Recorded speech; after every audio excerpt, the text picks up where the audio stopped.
Oh, Hello, we are Geeks Assembled, and today we are discussing a movie which was based on a 1948-49 novel written by George Orwell. And if I think you may know which one this is because there's a big giveaway with the poster behind Susan there.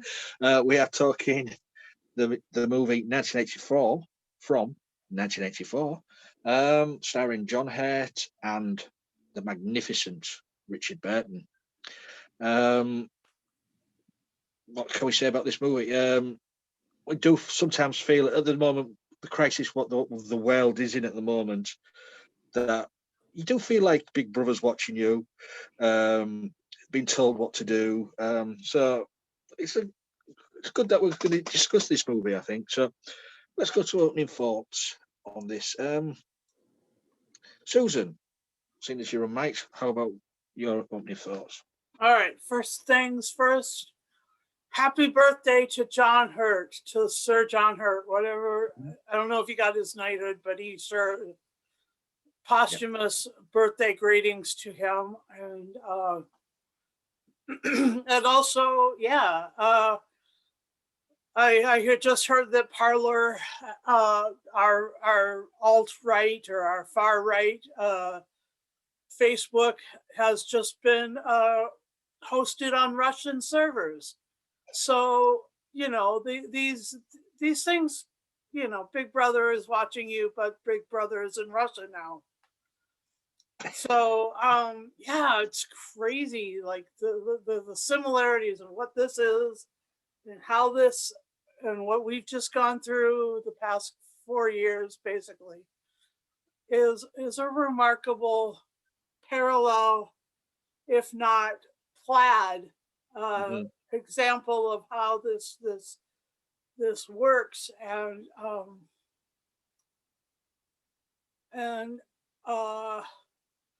it's this story is the most unromantic romantic story ever. And it is the most cut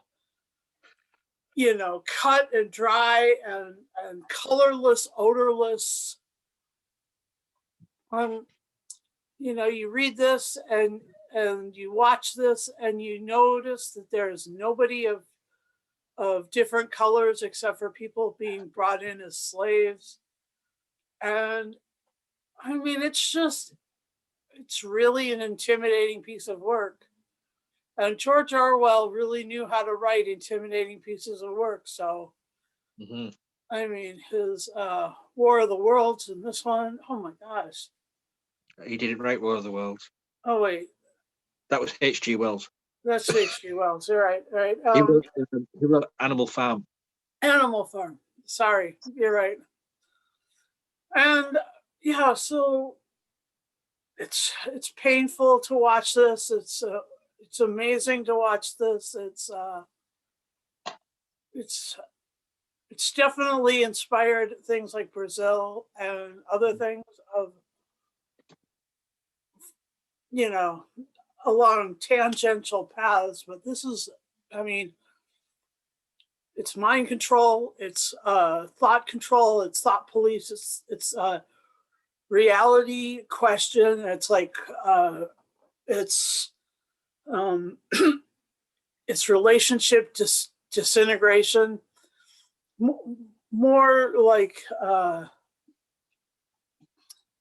deconstruction, actually, not just disintegration, but deconstruction. And it's about loyalty, and it's about love, and it's about power, and how power isn't a means, it's an end. And so, I mean, like, these are just like these. It's a massively intriguing piece of work. And so those are really my opening thoughts. I've got a lot more to say on this, but I'm going to return it to you, Lee. Thank you, Susan. Yeah. Well, we'll go straight to Ethan before I say anything. Ethan, opening thoughts on this 1984. seriously brutal. Seriously, this is, I've read the book and I've seen this film before. And again, you've got John Hurt. Anything he does is gold. Richard Burton. Anything he does is gold. But this is, I'll get to his role later. But this is really probably one of the greatest dystopian movies, and one of the most important ones of all time to me, because it's so realistically gritty, and in many ways we have been close to this, and right now we are kind of close to it, with them telling the world, as they do in the film, telling the world what they can't and can't do, and being kept in line in a very sort of robotic, emotionless state. They're slaves, and the whole world is just, it's wiped out. Well, not wiped out, but it's just about like disintegrated, with all the rubble and the old buildings and Big Brother watching them and stuff. And they can't think. They can't think for themselves. They have to listen to what their masters think. They can't love. They can't dream. If you dream or have these thoughts, you're a thought criminal. And it has such a great British cast. As I said, John Hurt, Susanna Hamilton as Julie is brilliant. And you've got others like Scottish actor Gregor Fisher, who you see at the end. And anybody who knows it, he plays a character called Rabsy Nesbitt, which again, you wouldn't expect. This is what I love about the film. You wouldn't expect to see these people. And you've got a very young Roger Lloyd Pack. Yes. Only Fools and Horses, who plays the waiter. And you've got one shot, Phyllis Logan as the television announcer. Mm-hmm. So you've got a great cast, and even Annie Lennox appeared at one bit. If you've got a good eye, you'll spot her as one of the people in the crowd during the hate rally. But it's and again, like you said, Richard Burton, one of the biggest names of all time, one of the most powerful, greatest actors ever. This is a role. He plays one of probably the greatest, most chilling villains ever. He is so unsettling, and the whole movie is such an unsettling movie, and it is probably one of the hardest books and movies to read and watch. But it's one I think everybody should recommend. I recommend to watch.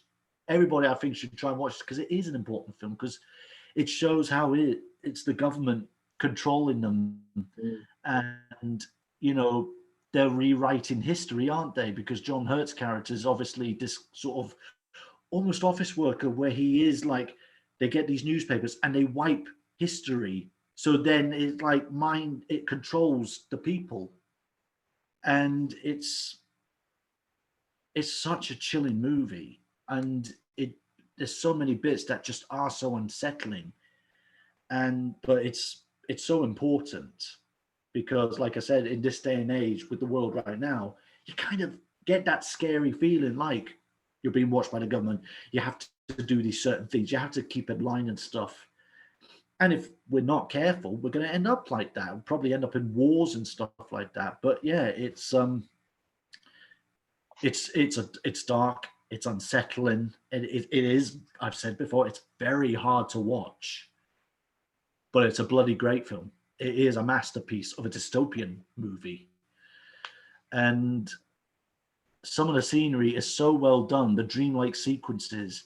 And of course, I've got to mention, since I mentioned Annie Lennox, you've got a great music. If you're a fan of her and Eurythmics, you could tell it's their music. They do a great soundtrack, and when you hear it, you can tell it's them. If you're a fan of them, you can tell it's them. Great soundtrack that works so well for the movie. But yeah, absolutely chilling. And I've seen it before, and I'm still not prepared for the ending. That whole 25 minutes with, like I said, Richard Burton as a character you wouldn't expect him to play, in a way, because you're so used to him playing certain characters before. But it's sad that it's funny how this was his last role, but this is one of his greatest roles, because it's a villain you wouldn't expect him to play that is so haunting. this sort of like a sort of police force that sort of stops people from having their own thoughts and dreams and desires. But again, John Hurt, he delivers such a great performance. Anything he does is gold. It actually made me miss him, actually. I just wish he was still around because he was so good. I know time comes and goes, it comes for us all, but, you know, it just reminds me how such a golden actor he is, John Hurt. And he plays this role so perfectly and so emotionally. You know, you just feel for him. You just really feel for him. But yeah, those are my opening thoughts to a really important dystopian movie, and in many ways one of the greatest masterpieces of all time to depict a world like that. That's so gritty. But yeah, good choice. Very good choice of movie. Yeah. Well, I first came across this, not the movie, but the book by George Orwell back in my school days. It was in the school library, so you know, got it and read it, and I've read it a few more times since then. And as you say, I didn't realise back in 1984 until the soundtrack by the Eurythmics came out, because I'm a big fan of the Eurythmics. I own the soundtrack. And then they say the movie, you know, they're promoting that with the soundtrack with the movie. But there was a bit of debate about the soundtrack on the movie. The director didn't want the Eurythmics doing the soundtrack, so he had them removed. He had so there's certain versions in the movie where you get the orchestral music by Dominic Muldowney, I think it is, and there's certain. That's the version I watched. Yeah, and there's certain versions out there with the Eurythmics score, and then there's a certain version out there with both of them sort of mixed. Wow. Yeah, because the director just wasn't into that sort of synthesized pop music. But the tasteless. I mean, if you listen to the Eurythmics album 1984, For the Love of Big Brother, it's such a haunting album. I mean, most of them is instrumental, but there is some on there, you know, with the great vocals of Annie Lennox on it, especially "Sex Crime." But going back to the movie, yes, it was Burton's final movie. So he passed away maybe 5 months before the movie was released.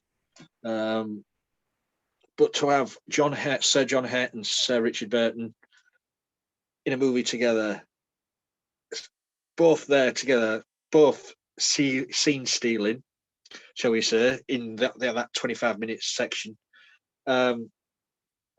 It's just, it makes you wonder, because you've got thought crime, you've got sex crime, you've got everything in this what is not allowed, and the community of this population, you've got the government lying to all these people there about this war, this ongoing war, which it's not really happening, is it? But yeah, it's dark, it's gritty, it makes you go oof in certain scenes. The similarities of what's going on today, there are minor similarities.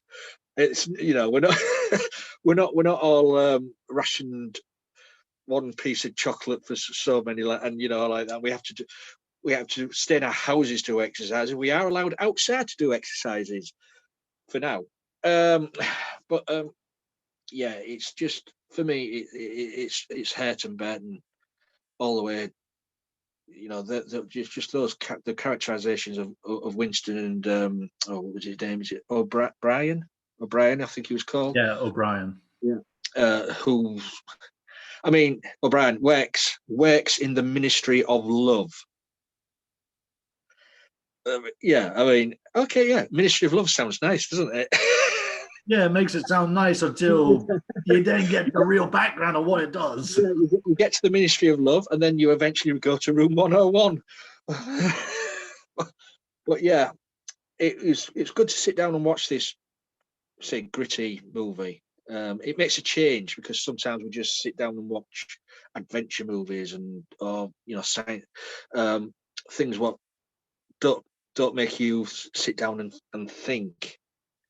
So let's go to favorite moments or things what you weren't so keen on. We'll go back, reverse, Ethan. Well, I know everybody's going to mention it. It's funny because you sort of say favorite, but it's such a hard 25 minutes. But it is that 25 minutes of two of the greatest actors of all time, interacting with each other, and just that whole bit steals the scene, and the dialogue and the reveal of the world from Richard Burton, and poor John Hurt doing everything he can to sort of like tell him, you're going to lose, one day something's going to defeat you, life will defeat you. All the dialogue in this film is great, and that whole 25 minutes is just so fucking hard and haunting. and like I said, just like the bit with his worst fear, the rats, and I like how it sort of skips back and forth with the reality of him getting tortured to the dreamlike world, where they're in the mountains and stuff like that. That's quite a good transition, where it is sort of like he's trying to question his sanity, isn't he? Because he's trying to question what does he want that's real, or what is reality and stuff. What does he see? What does he see? Yeah, what does he see and stuff? How many fingers do you see?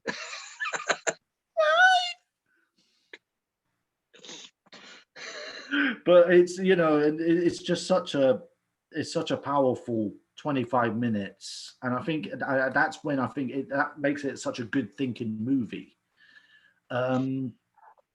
Another bit, it's a small scene actually, where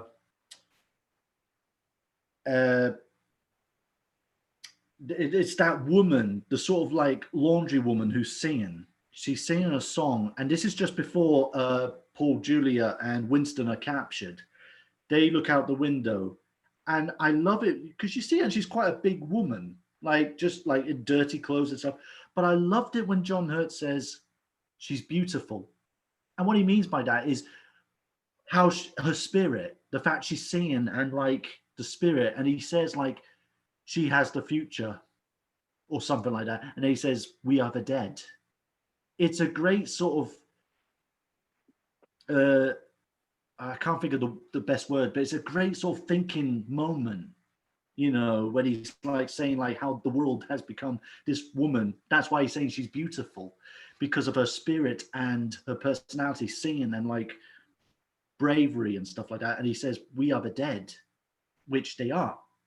They're just zombies working for this deranged government. Trying to think of other favorite moments.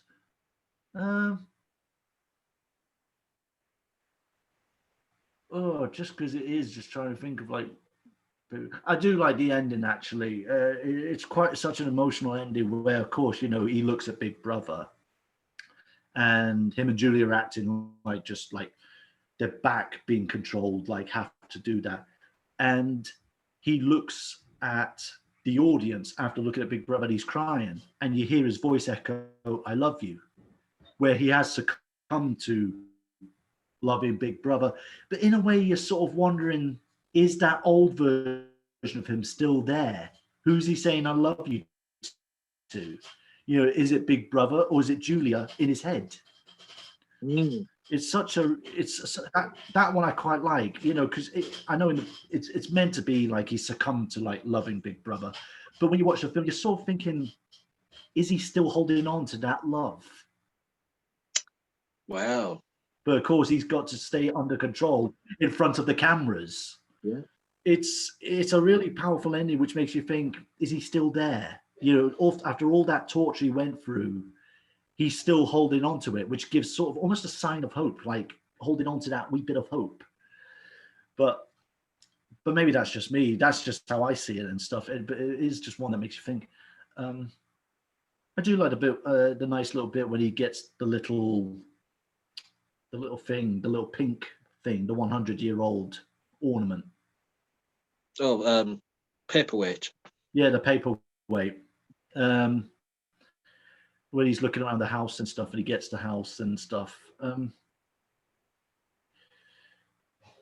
I think those are probably my favorite moments because there are so many brutal moments in this film. Yeah, and like I said, you've got so many great actors that pop up. I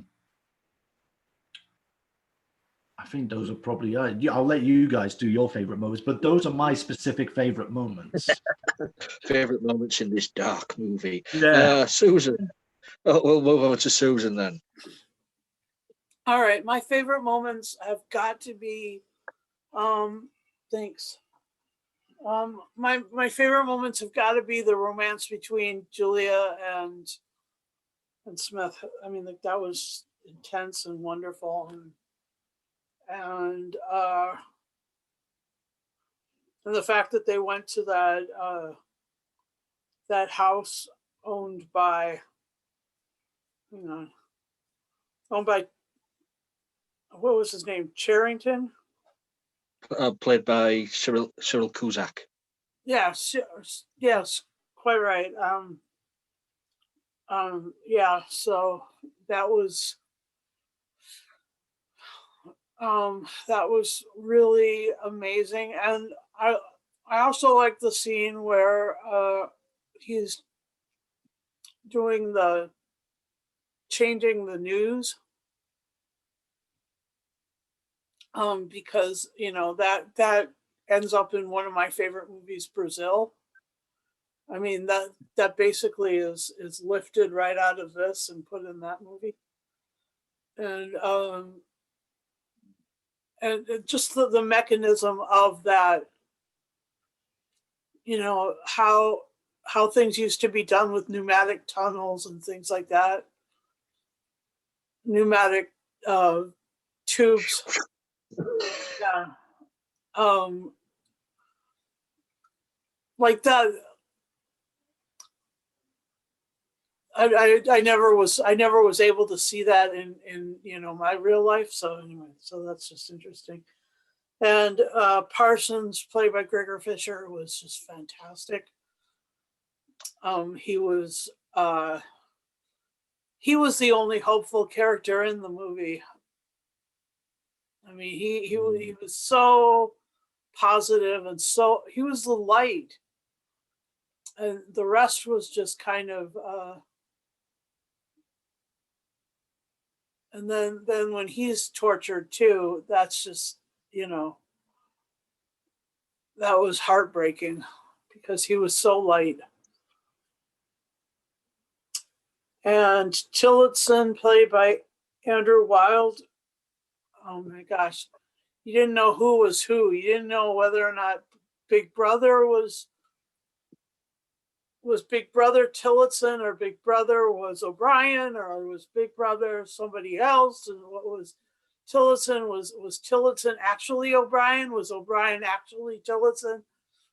I mean, like, those questions, like, you're just questioning the reality of who people are and where they really are and stuff like that. That's incredible. And so yeah, and of course the torture scene was horrible and heartbreaking, disturbing. But because they don't, because of either the way it's written in Orwell or the way it's written with Radford, I think his name is, who wrote the script. Either of the ways that that you can look at this is that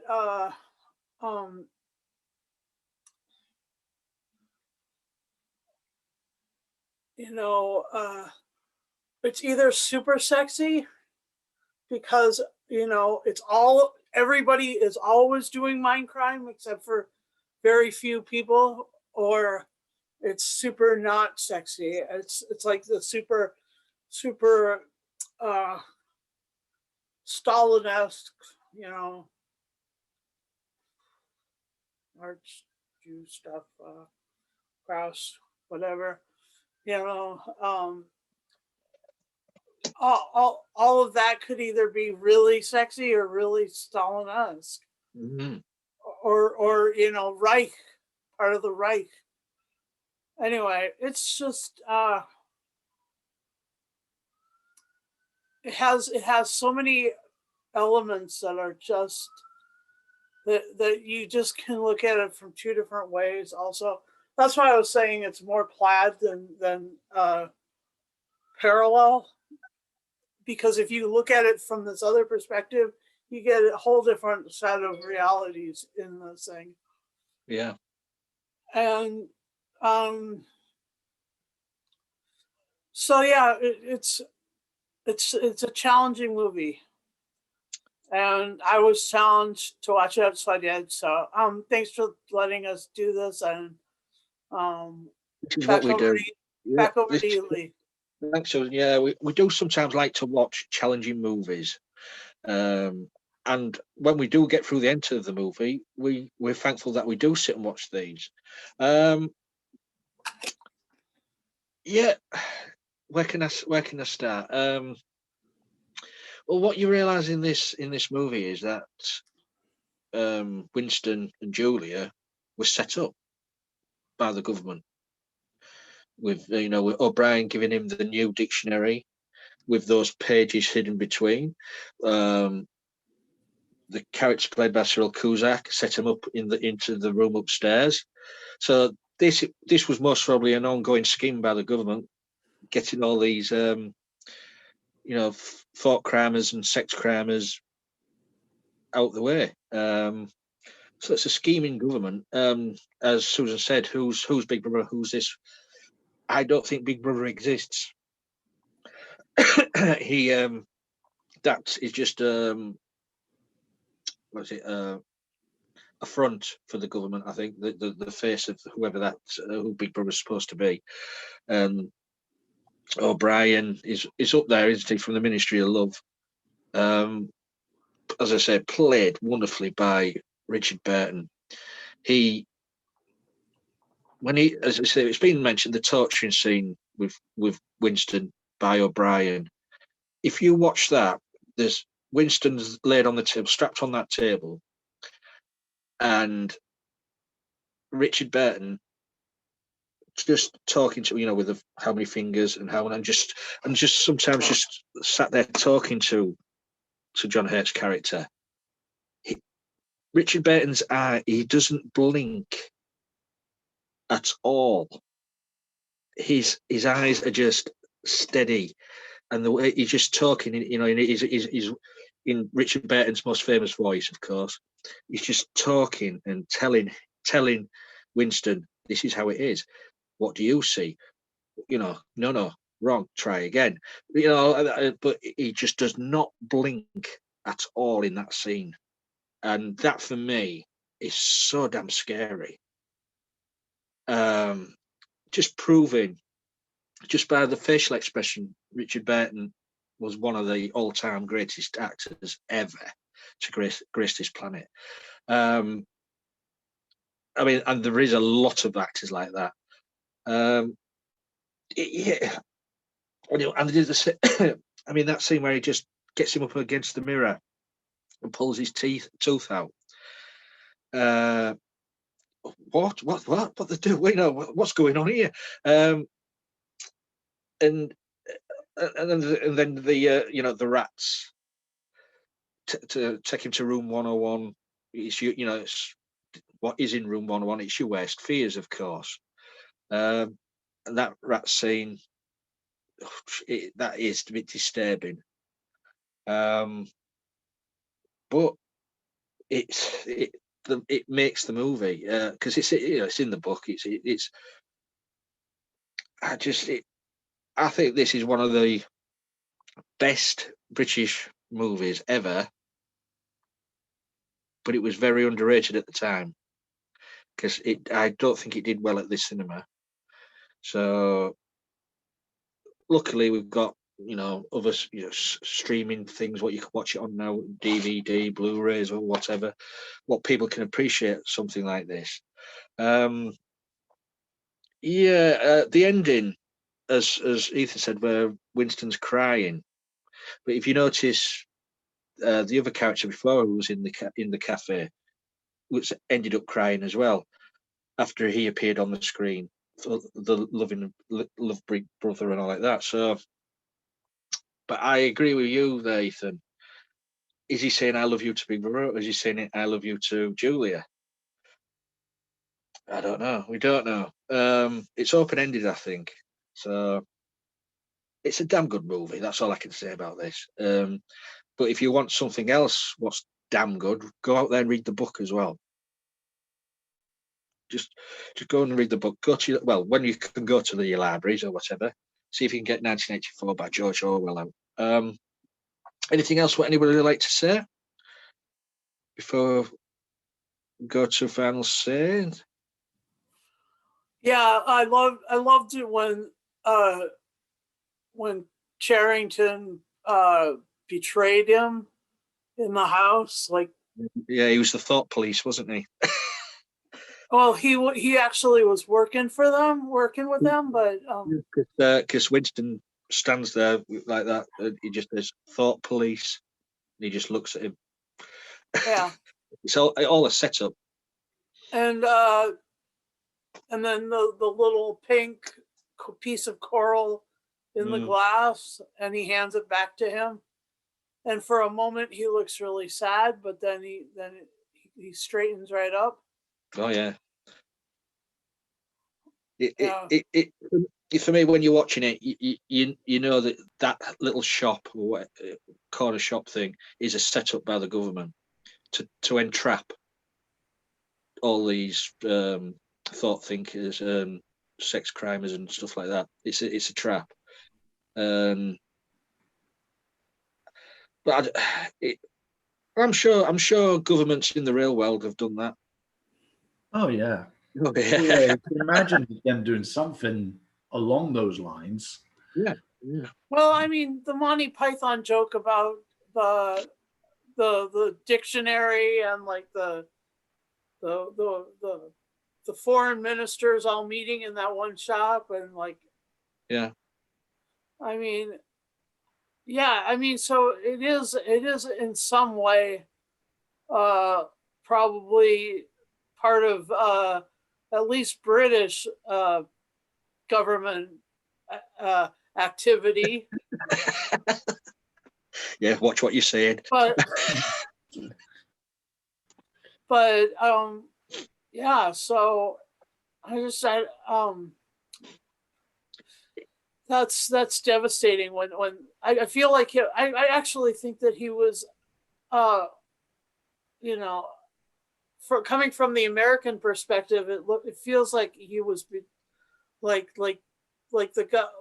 he was just going along doing his little shop and his little room, and then suddenly he was forced between visits to install all this equipment and to like he had the thumb screws placed on him so that he would betray them. That is the American perspective, that it's not sort of a whole long plan, that it just happens in the middle. Once you realise at the beginning of the movie where they are shouting at the screen, all the crowd of people there, O'Brien sat there in that crowd. Yeah, at the start. He turns around and he sees Julia and he sees Winston. He's watching them. This is all so he's already picked who he's going to entrap next. Oh, he's seen them. So I have to rewatch then. Yeah, he turns around. He does turn.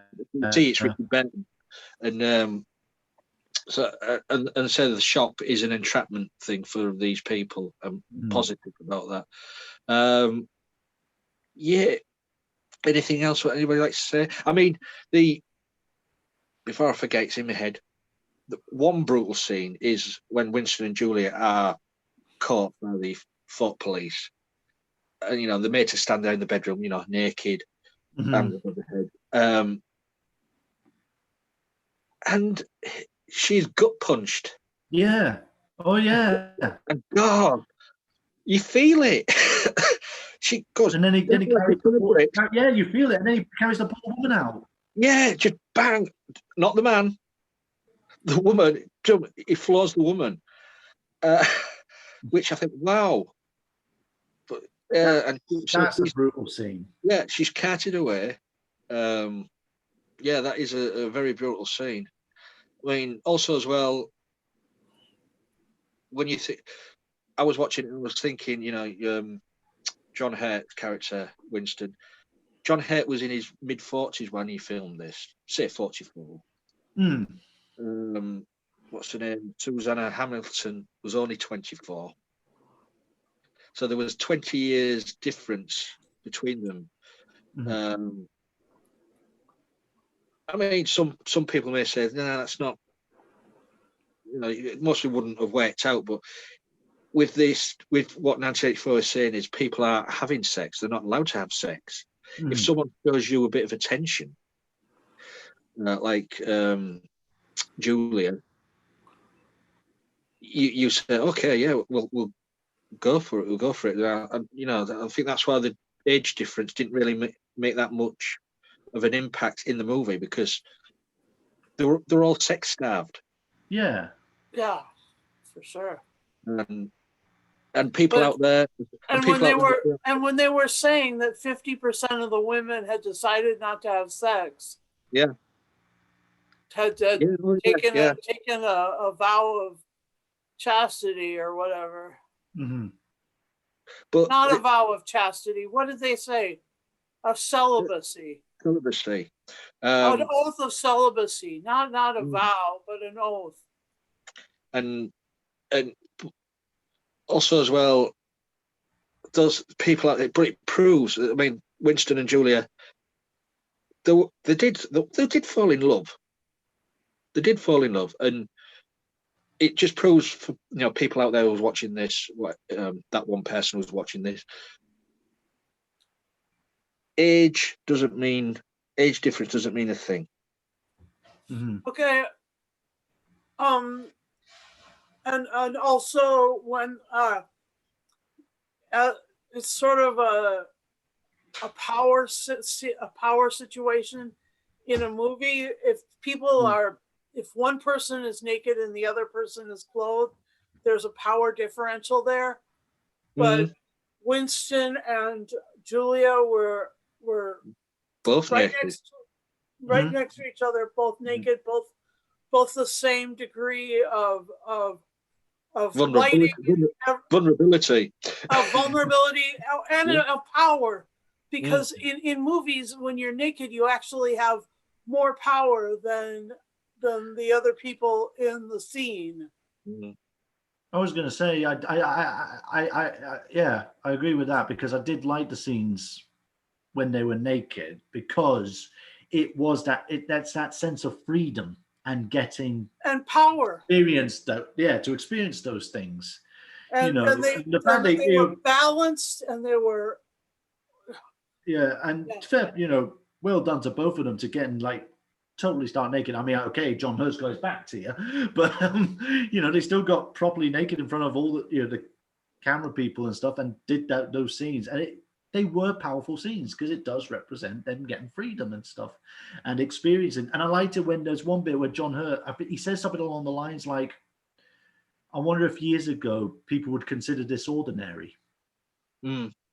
I liked that. I like that when they were in bed together and they say that. That is they were very nice scenes, those moments. Really nice scenes. That's what I mean when I said that those are my favorites. Yeah. Because of the gentility they had with each other, the kindness that they showed to each other, and out of a brutal in a brutal society with nothing on going on outside the window that is like, to me, it was just the return. Them scenes was like the return of normality from the Yeah. society out there. It was normal. Yeah. It was just normality for that. Mhm. But once they go out that bedroom door, normality stays in that room. Is out the window. Yeah. It's so well done.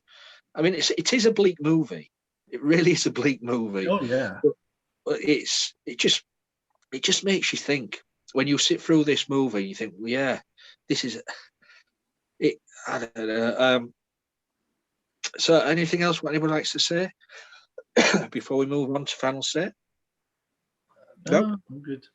Okay. Well, final say and score then. Ethan. Oh, easy. 10 out of 10. It's a massive 10 out of 10. You know, the scenery, the shots, the editing, how they've styled this movie. Like I said, the acting from pretty much every single actor in this. You know, they all deliver.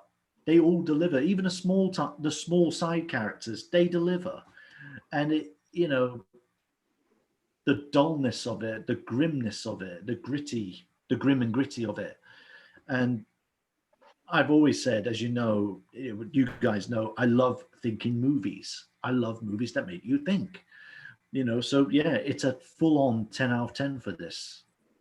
And as I've said, I recommend this to anyone. I think everyone, whenever they get a chance, watch the movie and read the book, even if it's just once, because it will make you think. I just think it's one of those books and films where you have to try and watch. Yes, it's a hard one, but you have to watch it once in your life or read it once in your life. So 10 out of 10. Thank you, Ethan. Susan. and I'll give it a 10 out of 10 as well. Cool. Just because it's so intense, just because like it is really a phenomenal structure, it's a phenomenal story, and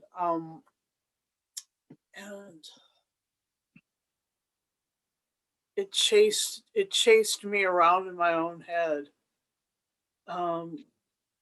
You know, like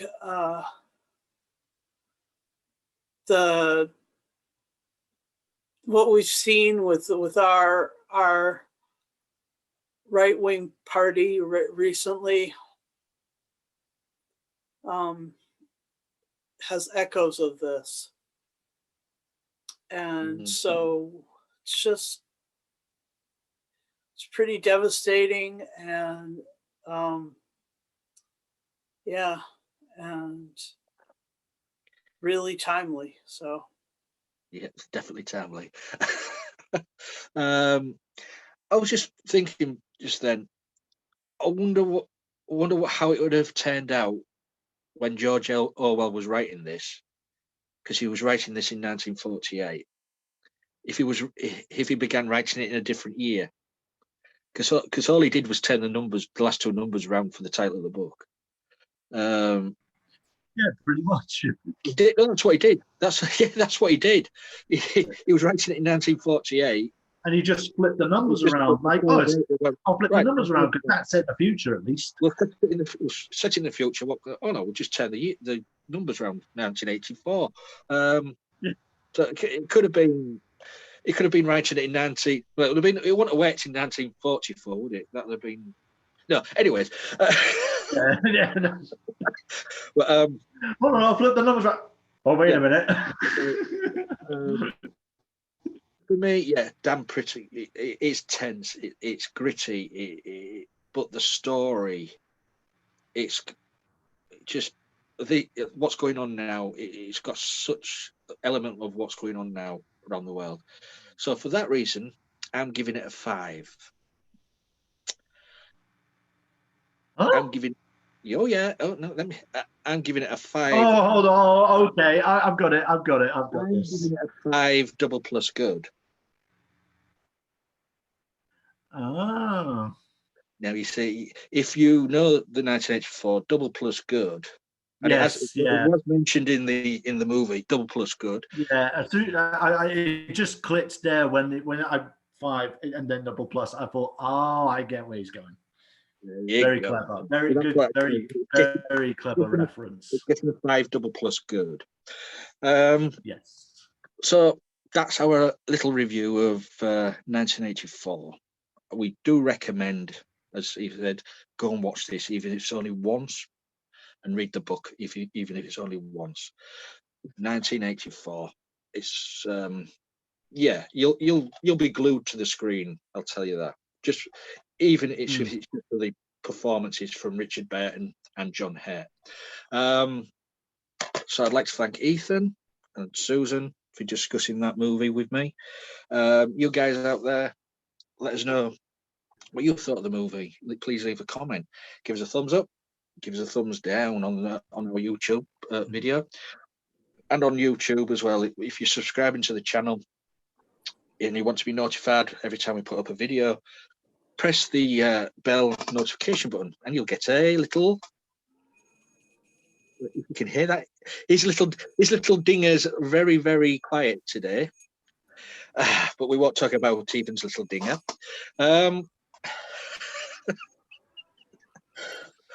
Susan's nearly losing it.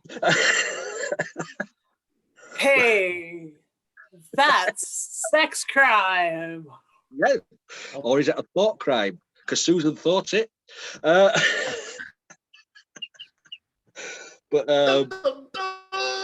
yeah, but and so yeah, we're on YouTube, we're on Instagram, we're on Twitter, we're on everything. So if you want to join us, just message me and we'll get you on, because we do need some new faces.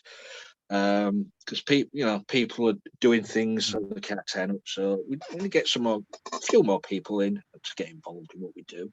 So until next time, we'll be seeing you. Take care. Yep. Oh yeah.